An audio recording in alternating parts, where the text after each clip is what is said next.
Our first impression of Santa Fe, New Mexico was that it was crowded, it was hard to get around, and it wasn't at all what we were looking for. But instead of giving up, we decided to give it another chance. We found that at one of the busiest times of the year, we were able to embrace the jam-packed events and go and discover other popular places in Santa Fe. So join us as we show you both ways to experience Santa Fe, New Mexico. I'm Jamie. I'm Linda. And this is Roaming with Rosie.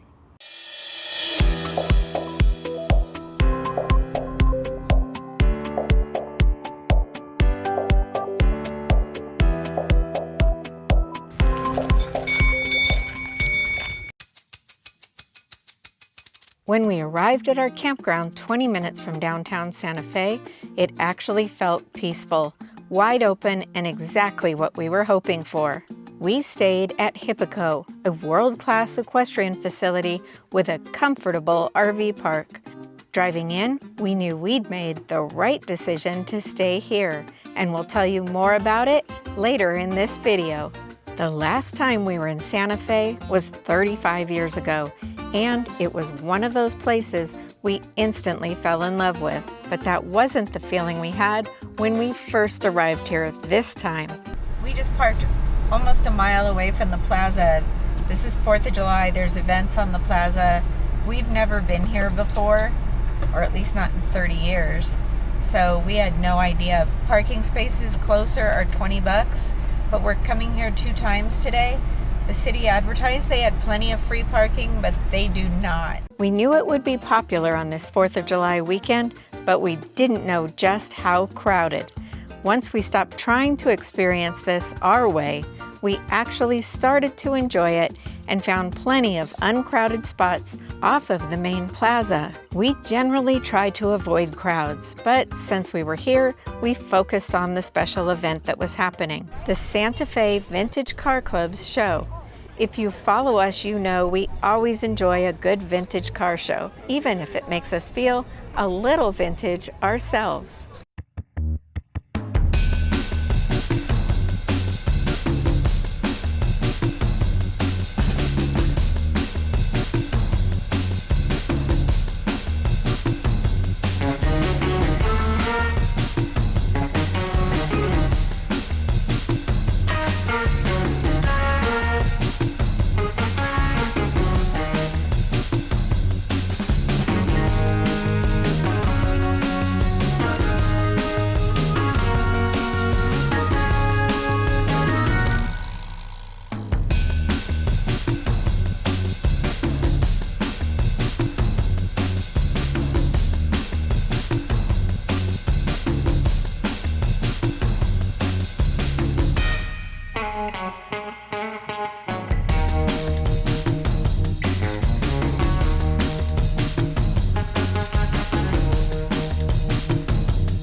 We weren't sure we'd find a good low-key place for lunch, but we were wrong there as well. We found this little place just off the plaza.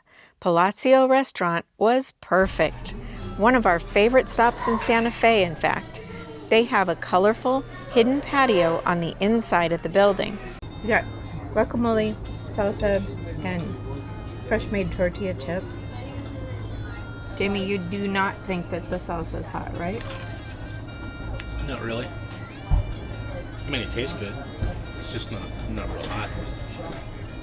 So for me, living in New Mexico now, it's so hard because I can't handle any hot. So he accidentally brought me guacamole, but it's not hot, so it's great. The food was wonderful, fresh, and a variety of different kinds of choices.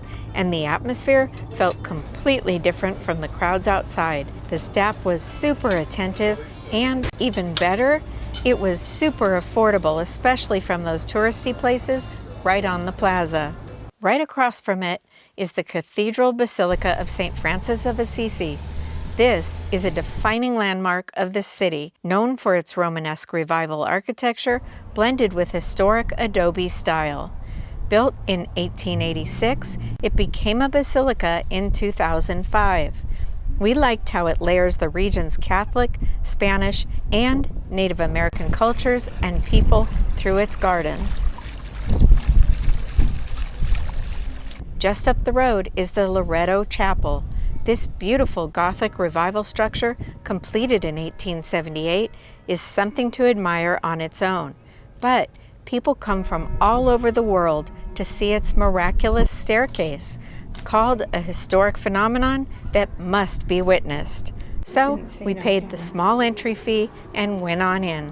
When the church was almost complete, it's said that the architect died, so the only way to get to the choir loft was by ladder, because a staircase would interfere with the interior space of its small chapel. The Sisters of the Chapel made a novena to the patron saint of carpenters, and a man appeared with a toolbox looking for work.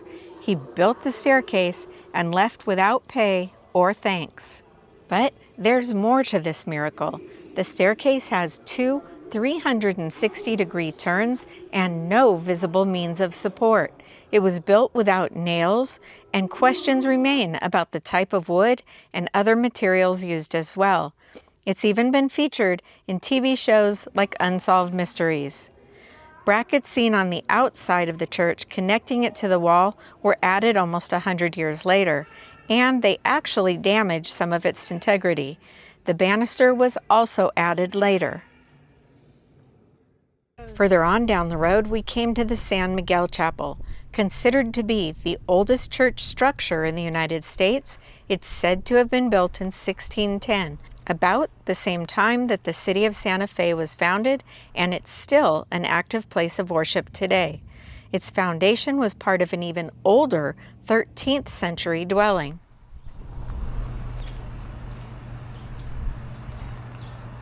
Adjacent to the little church is the De Vargas Street House. It's claimed to be the oldest house in the United States, and it's free to go in and see it.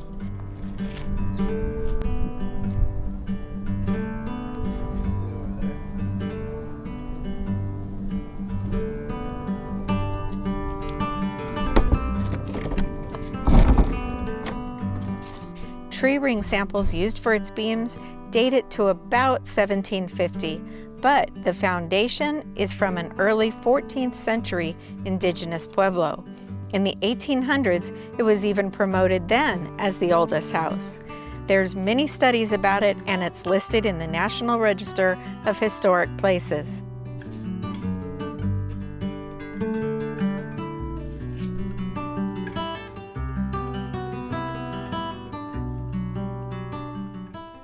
Because it's so well known, we also popped into the historic La Fonda Hotel to have a look around. This site was home to various inns since the 1600s, but the La Fonda was built in 1922, and soon after it became a Harvey House establishment for a short time. It's well known for its beauty and hospitality to this day. One thing that we wished we'd known while we were there is that there's a complimentary docent-led art and history tour of the hotel. We definitely would have enjoyed that. I'll put a link down in this video's description.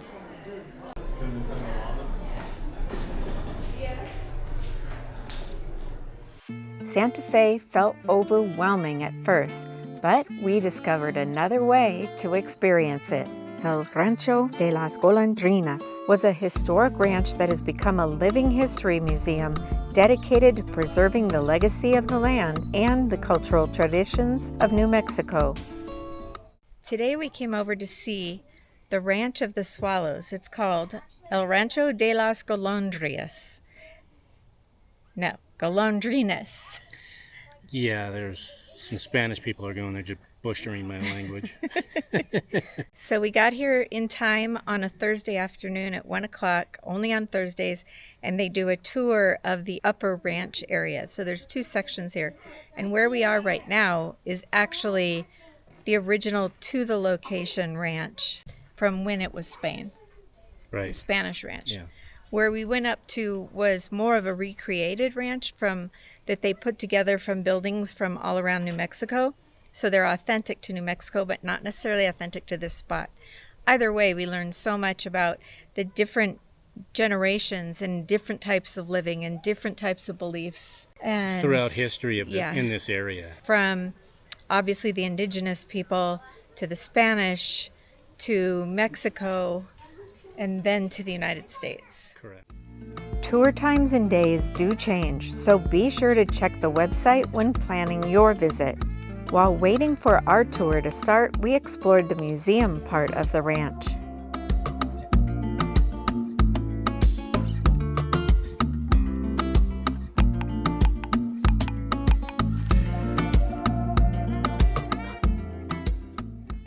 We're here on Thursday, 1 o'clock for that special tour, but there's not really anything else to see here right now because the annual Santa Fe Wine Fest is here in 2 days and they're really busy building it all out right now. Yeah, it's going to be like the Catalina Wine Fest on Step Brothers. That's all I could think of when they said it too. Boats and hoes. So we're going to show you what we saw today, which is the upper part of the ranch. It's really beautiful, really amazing, and hope you enjoy it. Built in 1710, this is the original ranch. It was up here to rest, trade, and it was the last one before they went to Santa Fe, and the first one when they headed back down. We're going to see a school building, we'll see a morada, we'll see a big mill, and we'll see a village where we grow all the vegetables and herbs that we need. Except for the original adobe buildings at the beginning of the tour, all of the other historic buildings were relocated from other parts of northern New Mexico and reconstructed here. Normally, there are volunteers dressed in styles of the times demonstrating how life was lived here. Okay? And in 1820, Mexico got its independence from Spain, so we became part of Mexico. So all that time before that was called the colonial period.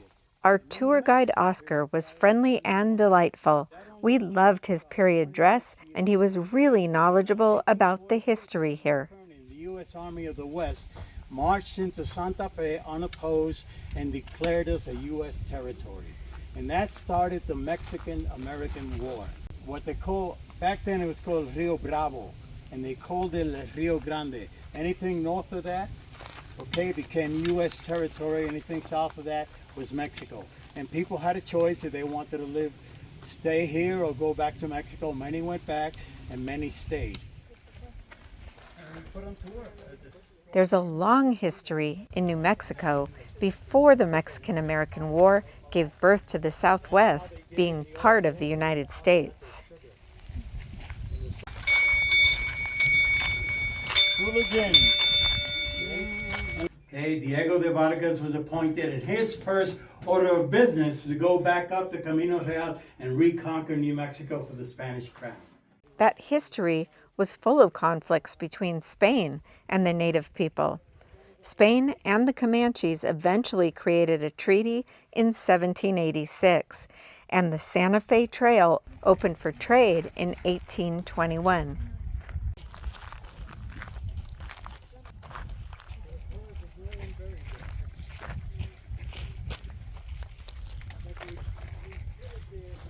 The authenticity of this place and its proximity to Santa Fe Studios has made it a frequent location for many film and television shows. This is the largest mill in New Mexico. One stone, which is a stone like this, the bottom stone doesn't move, doesn't turn at all. And the top one is what you do with the mano. It turns around and that's what grinds the flour. Okay? And when the miller is ready, all he has to do is open here. Okay, and it comes down the trough and it goes in and keeps milling. He can stop it anytime he wants. So these mills are from the 1600s, There's only 5 of them in existence in the US, and 3 of them are here on this ranch. And they're different from the other mill in that the wheel turns horizontally down there when the water comes down. Understanding this land is to acknowledge that many of today's residents trace their history to original indigenous people as well as Spain and Mexico long before it became the U.S. and pioneers started arriving.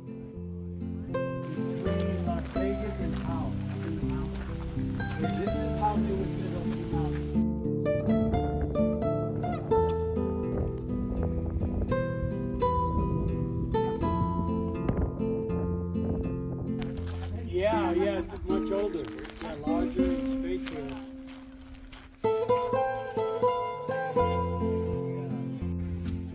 The grounds here are beautiful, and it really gives you an immersive experience into the original Santa Fe.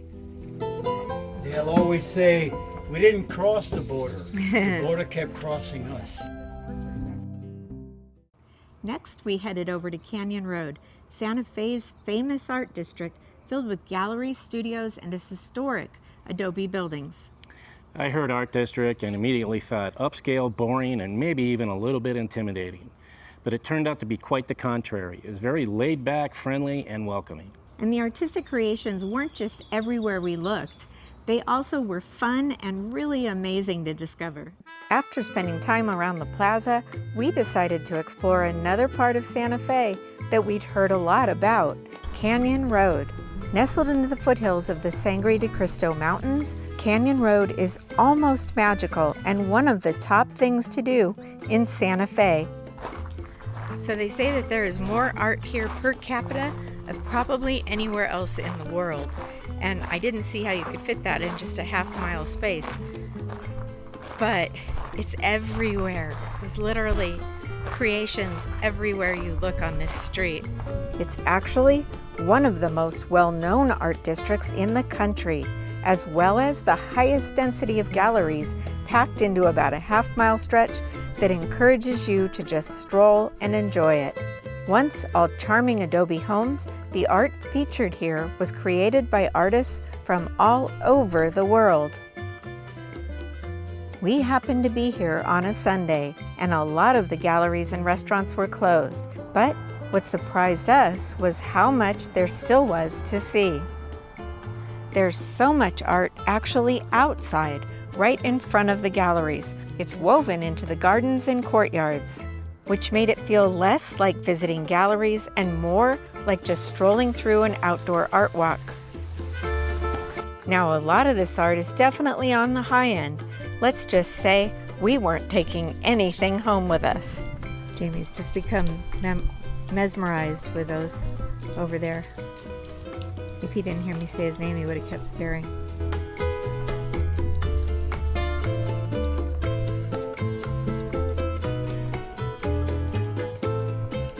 But what really stood out to us wasn't the price of the art. It was how welcoming everyone was. Even just walking in to look, the galleries that were open were incredibly friendly. No pressure, just happy to have people come in and enjoy the art.